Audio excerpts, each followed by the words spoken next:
Good day. For this video, I will be discussing about comprehension, the ultimate goal of reading.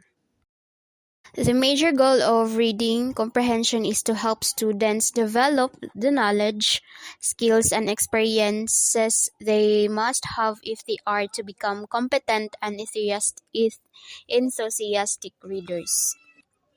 Having excellent reading comprehension skills is crucial. It increases the enjoyment and effectiveness of reading and helps not only academically but professionally and in a person's personal life. The purpose of reading is comprehension. Getting meaning from written text, find out what else research tells us about the active process of constructing meaning and how good readers consciously employing comprehension strategies.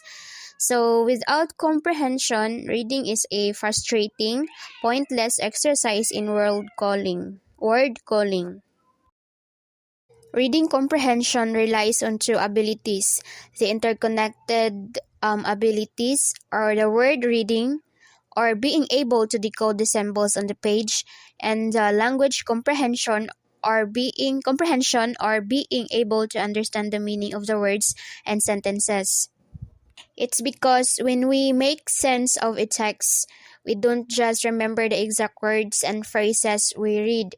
Rather, we form a mental model of what the text describes by integrating the sense of the words and sentences into a meaningful whole like a film that plays in our head. Good comprehension is vital if reading is to have a purpose, if our reader is to engage with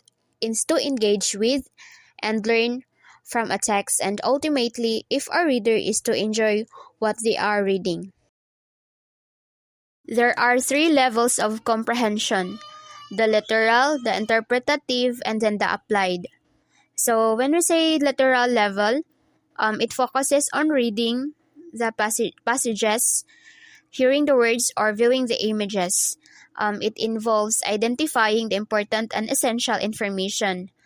And then with guidance, students can distinguish between the important and less important ideas. Facts and details, learning and memorization surface understanding only. Literal comprehension level is simply understanding of information and facts directly stated in the text. It is recognized as the first and most basic level of comprehension in reading.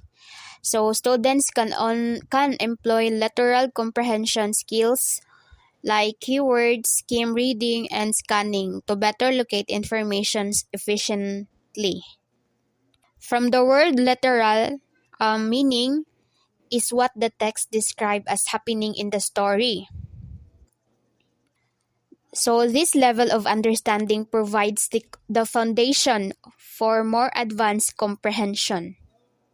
In literal comprehension, the questions goes like this. How many characters are there? What is the name of the main character? List the places they visit. What happens in the chapter? Since the literal comprehensions only to summarize, count, name, list, copy, record, and retell. So the second is the interpretive level.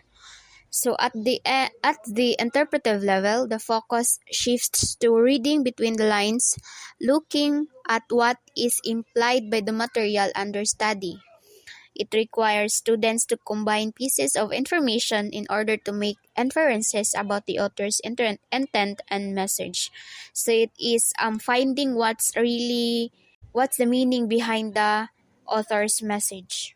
In interpretative, it's what is implied or meant rather than what is actually stated. So the questions goes like this. What kind of environments does the main character live or work? And then another example question is this. What are the root causes of the main character problems? Next, what kind of conflicts or problems does the main characters have? Who are the friends of the main character? And then, yes, that's questions. Since in interpretive comprehension, is identifying the time and place. And then, for example, and it is also classifying, categorizing, explaining, predicting, and analyzing.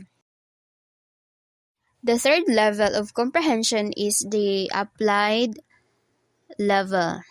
Applied level understandings at the literal and interpretive levels are combined, reorganized, and restructured at the applied level to express opinions, draw new insights, and develop fresh ideas. So it includes critical reading and analysis, analyzing, synthesizing, and applying. So in applied level, the question of the stories goes like this. What other characters from the other book does the main characters remind you of? So, and then where have you encountered similar conflicts or settings? Another, what would make this story more effective? Another again, which episode is the most impactful to you? Why what might a sequel of or a prequel to this look like?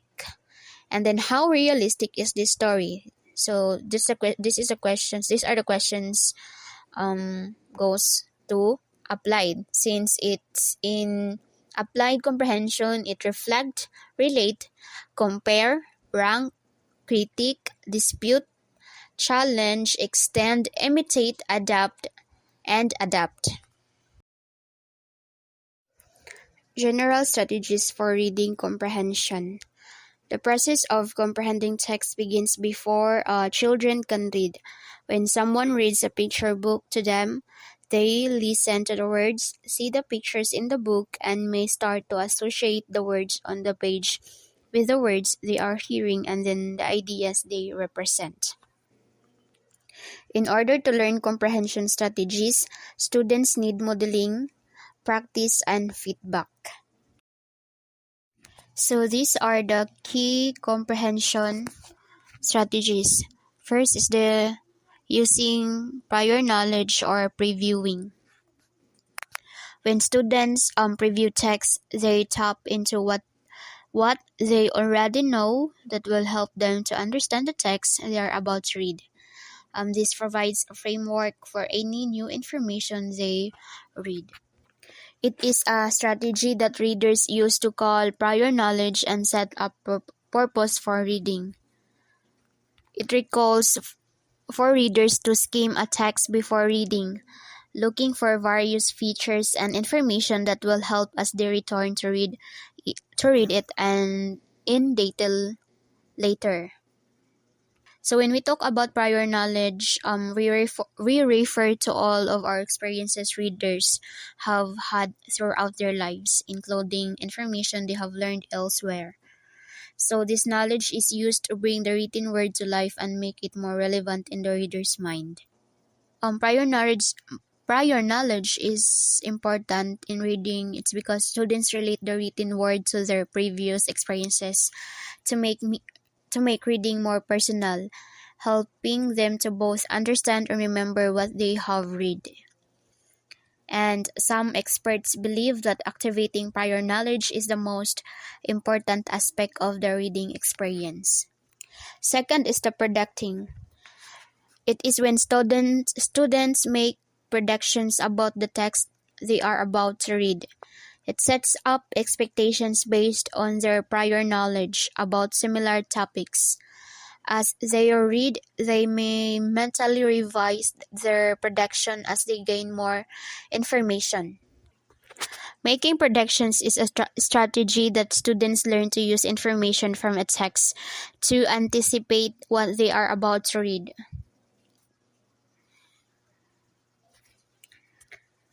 Effective readers use pictures, titles, headings, and text, as well as personal experiences to make predictions before they begin to read.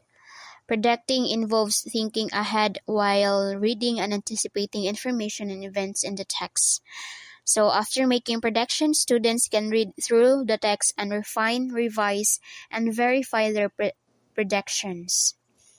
The strategy of making predictions actively engages students and connects them to the text by asking them what they think might occur in the story. Next is the identifying the main idea and summarization. It requires that students determine what is important and then put it in their own words. Implicit in this process is trying to understand the author purpose in writing the text. So after reading the whole story, students can identify the important and then put it on their own words I and then identify or comprehend what's the purpose of the author in writing the text. Fourth is the questioning. Asking and answering questions about text is another strategy that helps students focus on the meaning of the text. Teachers can help by modeling both process of asking good questions and strategies for finding the answers in the text. So questioning it is a strategy to measure the students if they really understand the story. If the students answers the questions, that means they comprehend the story and digest it well. Fifth is the making inferences. In order to make inferences about something that is not explicitly stated in the text, students must learn to draw on prior knowledge and recognize clues in the text itself. And then the visualizing. So studies have shown that students who visualize while reading have better recall than those who do not. So readers can take advantage of illustrations that are embedded in the text or create their own mental images or drawing when reading text without illustrations. So there are students or readers na while they are reading they can visualize the scenario of the story in their head. Engaging and connecting with the text. So once students have addressed unfamiliar words, through previewing, they can really engage with the text as they read it by visualizing, focusing on the content, generating questions, and identifying and organizing text structure to improve understanding of the material. And then real reading happens or has to do with thinking, learning, and expanding a reader's knowledge and horizons. And it has to do with building on the past, mastering new information, and connecting with the minds of those you have never met. Comprehension is the essence of reading. It is a complex thinking process that requires the reader to construct meaning from the text.